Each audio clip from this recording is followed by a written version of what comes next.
for a resilience workforce development center is an extraordinary gift. It's a pathway into good jobs in this resilience economy.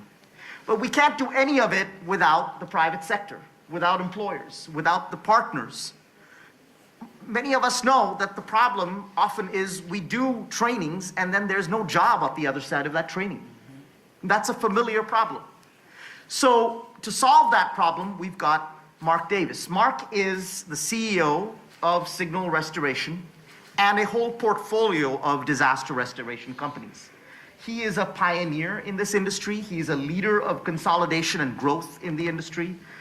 He's known throughout North America as one of the first leaders to begin the growth of this business. He did it as a young man. He sold what became the largest company in this space. And then he and his collaborator, Frank Torre, who's co-CEO, now preside over a portfolio of restoration companies that have 350 offices around the country and do $500 million of business a year. And we're here today for a breakthrough agreement between Resilience Force and Mark Davis. A breakthrough agreement which would, for the first time, set standards and raise the floor in this industry. We're here for that breakthrough agreement, and we're also here, though, for a breakthrough conversation, because this will require all the stakeholders around the table. We need visionary mayors who offer up their cities as points of light. We need the Delgado Community College to host and be the training partner. We need all the levels of government that are gathered here today, and we need the private sector. So let me turn it over to you, Mark, and my question for you would be, why are you here?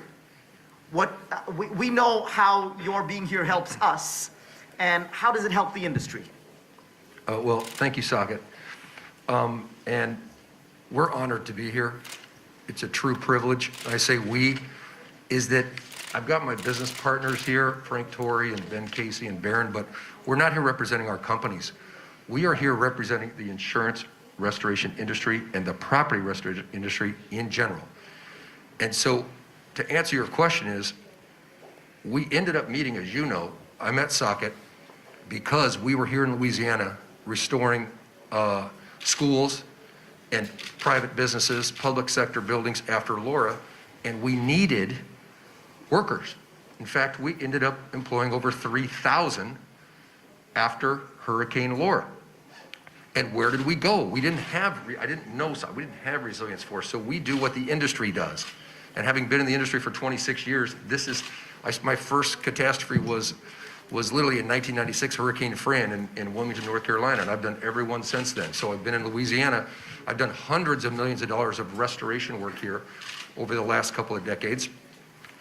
But what the industry does, since we don't have a trained resilience force today to call on, is that we rely on temporary labor services that are then all going after the same pool of workers.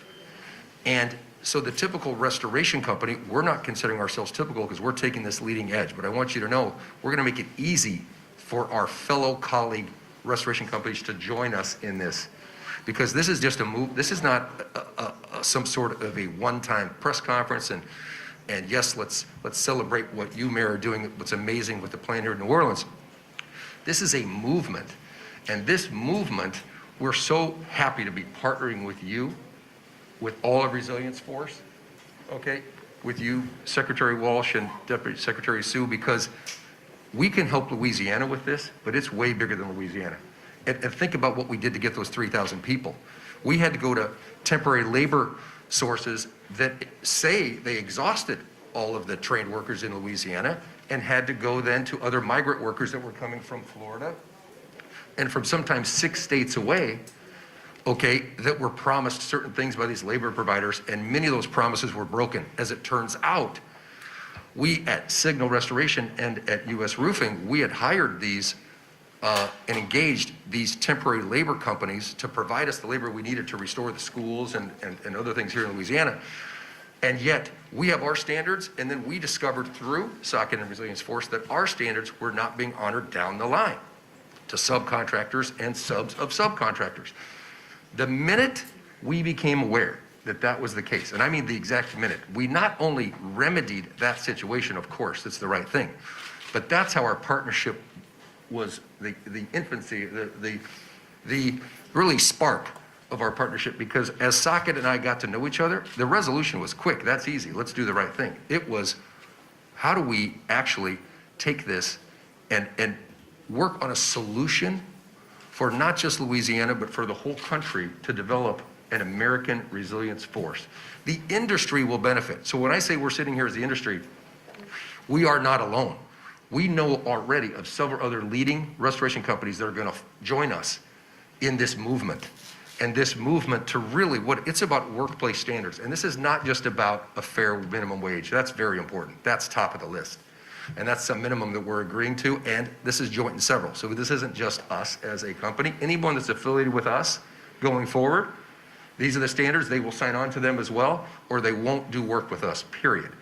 Is that we know that will help elevate, but also just from the standpoint of when you ask the question, well, gee, when these workers, do they deserve a fair wage? Of course. Should there also, because a lot of them are coming here out of market, because even though we want to, believe me, use those local markets first, everyone wants that because you save on travel and all that sort of thing. But all of these regional or national disasters require enhancement from other parts of the country because there's just so much work to be done in such a short period of time that there isn't a single state that has enough workers. And even as we hear Louisiana start with this and then begin to plan, we actually have a strong, major need and desire for trained resilience force workers where we can provide not just the fair wage and not just the right lodging, but the right overtime and the right benefits. And we should be feeding them.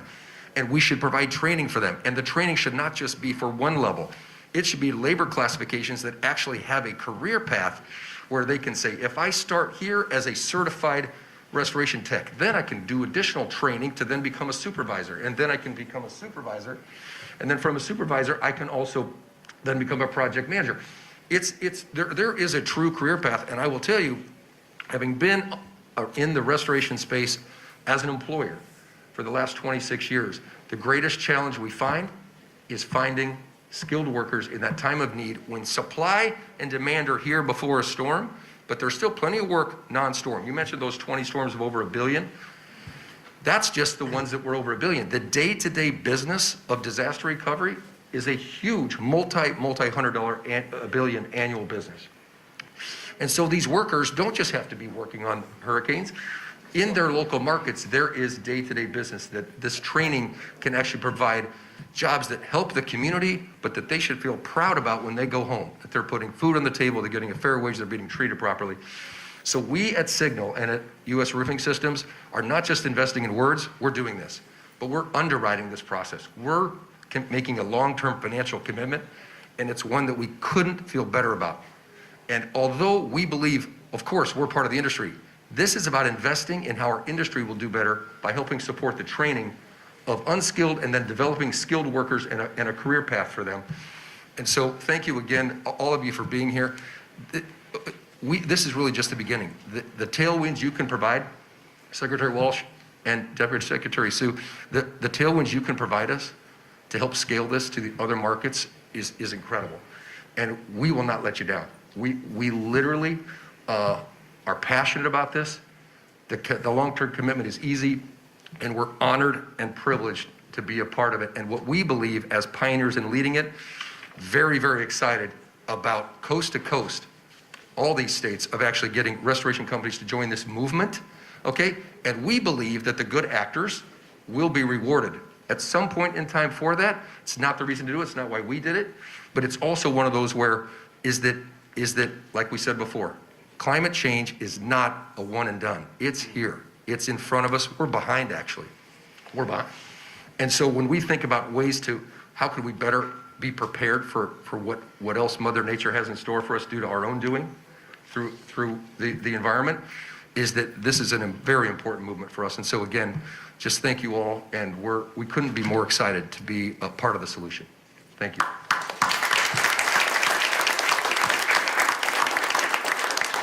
I think it's pretty clear from hearing that why it's a natural partnership.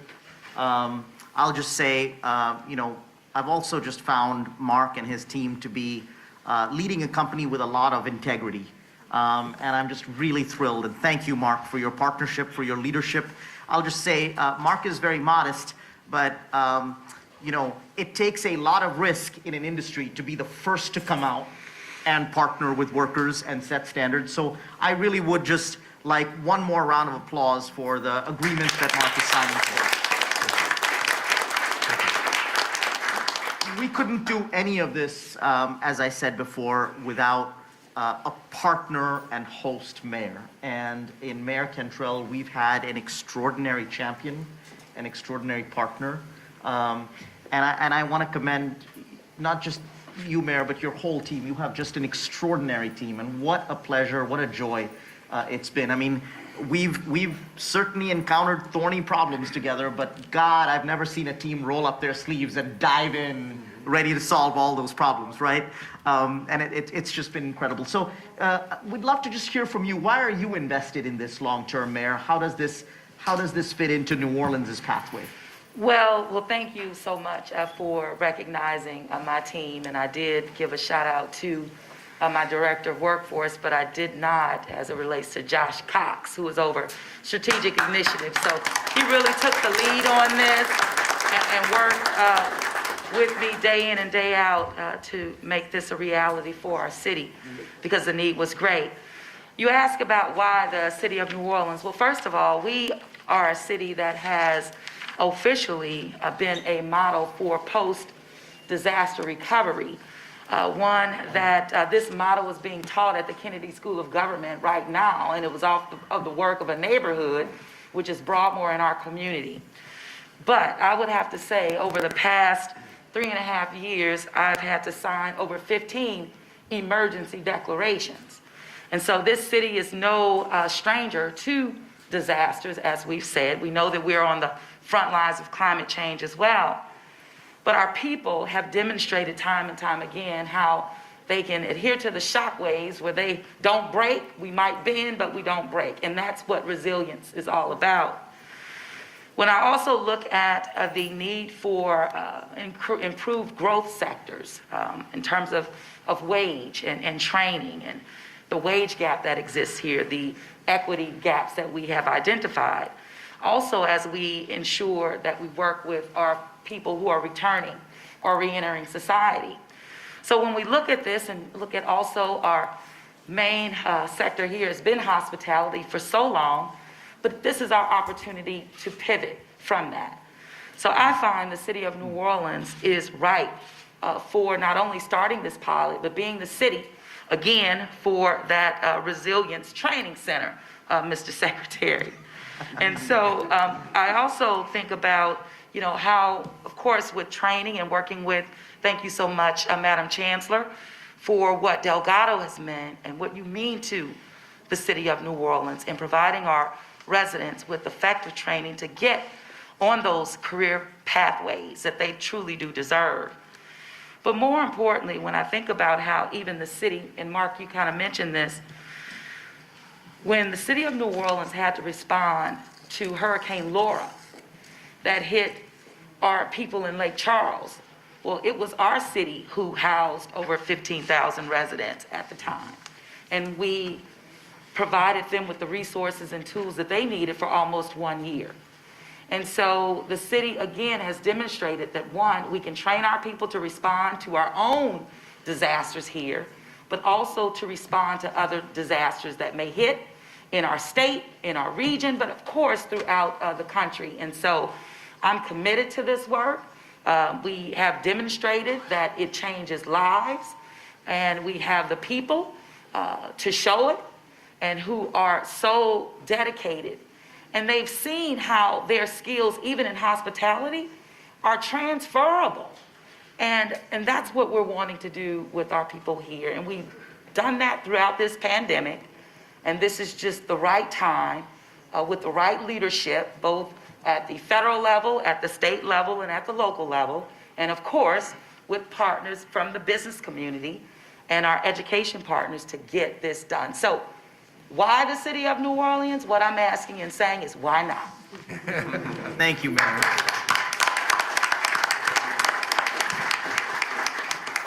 We are so looking forward to building the first ever resilience workforce training center right here in the East. Thank you, Yes, Mayor. thank you. You know, one of the things that happens after disasters is that cameras come and lots of images are taken of destruction, buildings torn apart, roofs blown away, roads blocked. By the time the workers get there and start their work, the cameras usually have left. And the stories and lives of the workers in that rebuilding are often invisible. That ended today with the first ever recognition of this workforce by a Secretary of Labor. We are so grateful. And to share a worker perspective, we've got my friend and a very, very skilled, extraordinary resilience worker, Beatriz Gonzalez.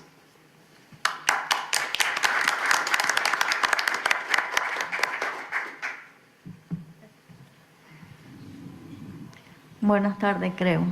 Good evening, everyone. Mi nombre es Beatriz González, tengo el honor en este momento de representar a todos mis compañeros en este momento. My name is Beatriz González, and I have the honor to represent all my partners, my co-workers here. En este momento soy la voz de todos ellos. This moment, I'm the voice of all of them. Y quisiera decirles que para nosotros es un honor hacer ese trabajo, tomar esos retos. For us, you know, I want to tell you that for us, to take this risk, it's an honor, you know. Que no todas las personas toman los retos y los riesgos que nosotros tomamos al hacer estos trabajos de reconstrucción después de los desastres naturales. Not many workers take the risk and the challenge to rebuild after hurricanes and natural disasters. Nos sentimos complacidos y tenemos satisfacción de restaurar todos los desastres que quedan después de todas las tormentas y huracanes y todos los factores que influyen en este cambio climático. I'm very satisfied when I see, you know, that we finish our job and we restore the places that was hit by a disaster. Hay un pero de que nos sentimos felices de hacer el trabajo, pero tenemos problemas al realizar estos trabajos. Every time there is a but, you know, there is not the best. There are problems in the places when we realize this type of work. Hemos hablado ya bastante de lo que es el robo de salario, que no es una novedad para ninguno de los que estamos ahorita aquí. We talked with the Secretary of Labor about the waste theft. That is not something that he ignored. Pero también quiero tocar un factor muy importante, que es nuestra seguridad de la salud o la seguridad laboral en este caso. But I want to touch a different point right now. This is the safety and our health in these places, no? The disaster places. Cuando nosotros entramos a cualquier zona de desastre, nos exponemos a muchos riesgos presentes en esa zona. When we enter in a disaster zone, we take a lot of risk, you know, when we are arriving there. Nosotros estamos dispuestos a asumirlo, pero con que nos brinden la seguridad correspondiente a cada área que nos exponemos de peligro. We are assuming very bravely to go in and to fix the problem, but you know, we need the support to create ways to don't be, you know, alone on this issue. Creo que la salud es tan importante como el robo de salario. Our health is more important or the same importance that the waste theft. Para culminar, quisiera decir también que este nuevo convenio es muy importante para todos nosotros, porque es un comienzo a una mejor calidad laboral para los trabajadores resilientes. Mm-hmm. To end, I want to tell that this accord, this agreement that we are signing today, is the beginning of a better life for all of us as resilient workers. Le damos las gracias a todos los que participan para mejorar nuestras condiciones laborales. Muchas I want gracias. to thank all of you that are participating in this because we're going to do better with that. Thank you.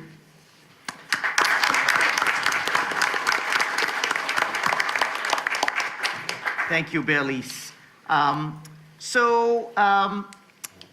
We have time for just one question back to you, Secretary Walsh and Deputy Secretary Sue.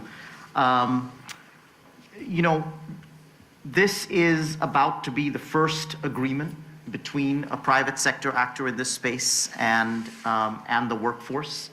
You've got a set of stakeholders here. Where do you think we can go with this? What is the opportunity? And just to say, our pitch to all of you is let's roll up our sleeves and build America's resilience force. Let's turn these into the good jobs we want. That's our North Star, but you're the architects of this, and where do you think we can go with this, Secretary? Well, first of all, thank you for having us today. Berlice, thank you for your story and your testimony today. That's important. And Mark, thank you for your willingness to partner here today. I think it's really important that mayors and governors and congresspeople and city councilors, we're constantly working to create opportunities and pathways in our communities every day.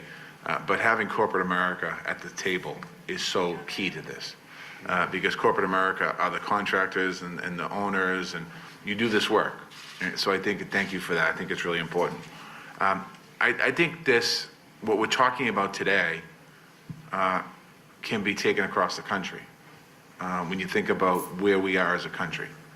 And I mentioned this earlier today off camera when I was at the church, but when you think about our country and you think about where we are as a country in our workforce, I gave the number of 6.7 million jobs that were created under the Biden administration last year, which is the record number for any administration in the history of our country.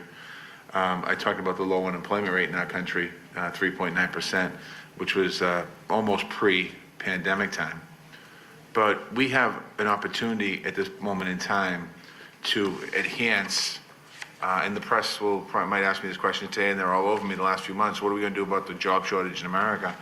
And this is an opportunity for to plug that gap, job shortage in America. We have workers that are coming to this country willing to go to work hard, take some of the worst jobs out there. When you think about jobs in America, disaster relief jobs are not necessarily at the top of the list because of the challenges that you have to face and the devastation that you have to see when you go into a community, whether it's mold or asbestos or everything, sewage overflow, all the other things that happen. So I think we have a real opportunity right now in our country to take this momentum that's happening right here in New Orleans today and taking it right across America. And what we need is willing partners. And the governor, I know, is reaching out to governors across the country. I know the mayor certainly is not shy, and she's taking it to mayors across the country. The congressman is talking to his colleagues in the United States Congress. I'd ask Mark to talk to your colleagues on the business level to say, let's do this. And then worker organizing opportunities. Talk to worker organizing groups. This is an opportunity for us at this moment in time to do something special. And so where do I see this going? I see this going, this can become a movement for two reasons. One is because America needs it, and communities that have been hit by natural disasters and other challenges need it. And number two, we have a willing workforce that oftentimes has been taken advantage of, but are willing to go to work hard every day. There are people sitting in this room today that have worked on projects and not gotten paid. Yet when the phone rings to go to another state, they'll jump on a plane or on a cab, or not a cab, but a train or a drive to that other state. So you see the resilience in that. So I think that's our opportunity in front of us today. And I think the last thing I'll say is that we have the right people at the table to have these conversations. I want to throw community college in for a minute. We also have a unique opportunity, not just here at Delgado, but all across America, with opportunities for training, job training, workforce development training, partnering with apprenticeships, pre-apprenticeship programs, and all the other things, using our community college network in our country. I've traveled all across this country now since I've been in this role as Secretary of Labor, and before that as Mayor of Boston, and before that as a state representative. I had the building trades. And community colleges can be the constant, because you're in a community, you have the ability to do so many amazing things here. So we need to really take our community college partnerships across this country and strengthen those. And I know it's happening right here, but use this model right here and take that across the country. So thank you. Thank you, Secretary. Madam Deputy Secretary, what are your thoughts on where this can go, what can be built on what we've started here today? Well, I will obviously just echo everything that the Secretary said. I think that what he's highlighted and what we've heard today is there are at least 5 ways that this kind of partnership fulfills this administration's commitment to America. The first is everything should be premised on good quality jobs. There's no reason why we can't make every job in America a good job, where people go to work, they feel safe, they get what they're owed, and they go home and they can live a secure life. It's what our Secretary says all the time, and the President says all the time. You know, we want to create more pathways to the middle class and to that kind of economic security. The second is the notion of partnerships, right? This administration is really committed to the idea that we can't do anything alone, and the kinds of partnership that you represent, including with the chancellor of the community colleges, including between private sector and with workers at the center of it, is so key to the well-being of America. The third is local solutions, right? I mean, it's something that you also hear the President and the Secretary talk about this all the time, that the best solutions are growing out of communities that are impacted directly by things. You know, there are not so many like one-size-fits-all solutions for the country, but there are really, really positive innovations at the local level that hold lessons for the rest of the country, and this is a really good example of that. The fourth is, of course, our commitment to climate, right? And this is a really good example of how, you know, we don't just want to be responding to disasters. We want to create our communities to be strong enough to withstand and then make decisions that are going to help prevent and minimize the occurrences. And the fifth is really equity, right? This president came out on his very first day with an executive order committed to equity in this country. I will tell you from working side by side with this secretary that I don't think there is, I mean, it's hard to imagine somebody who is more committed to the idea that we cannot move forward as a country if we do not include everybody in that movement. What does it mean to move forward with everybody? It means to look at who's most vulnerable, who's been left out, even in times of prosperity.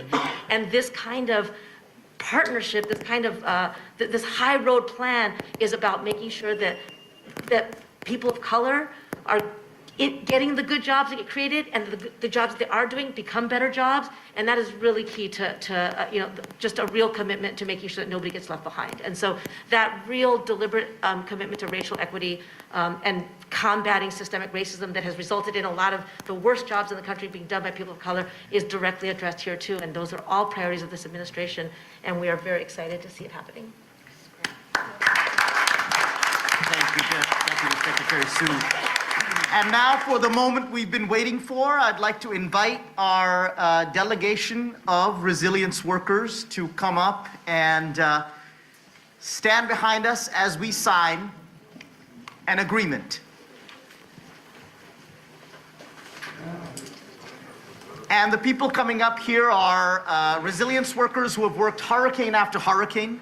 There are probably 6 hurricanes between the group you see.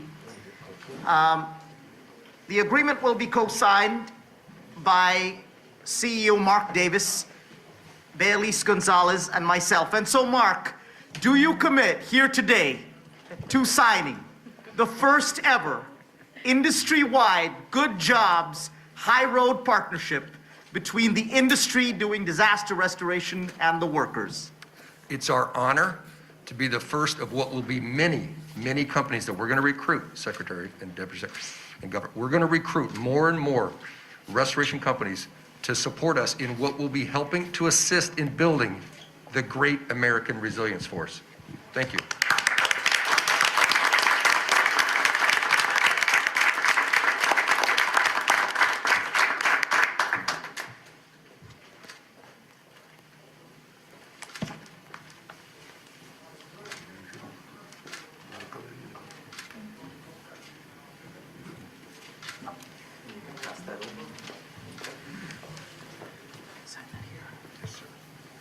Yours. On the proactive side, great infrastructure is tied into resilience, of course, as well. And that's yours.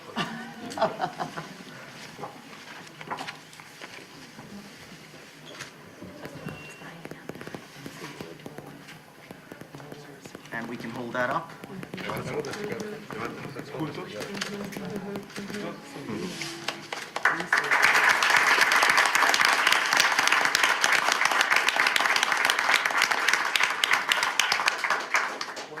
Thank you all, and Secretary Walsh, it would be our honor if you were to give us the closing thoughts for the day. Just, first of all, thank you all for being here today. This is a potentially exciting day, and I'll use the word potentially because we have to build on this momentum here today. And a lot of people in this room started a movement in this country, and this movement will go right across the country. And at the end of the day, as I said to the president on Friday when I had a chance to talk to him about the Worker Empowerment Task Force, I said a lot of people will be able to go to bed tonight, put their heads in the pillows, may not see the impacts of what you've done today, but we'll see the impacts.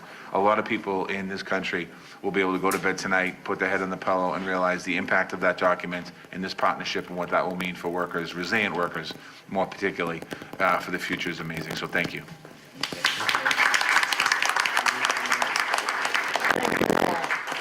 Thank you, Dr. Stein, for hosting us here today. Thank you, Mayor Cantrell, for being our leader here in New Orleans. Thank you to all of you. That closes our program here today. I believe the Secretary and Deputy Secretary will be speaking to press. I want to thank you all for joining us. Please know that we're here to help you rebuild as we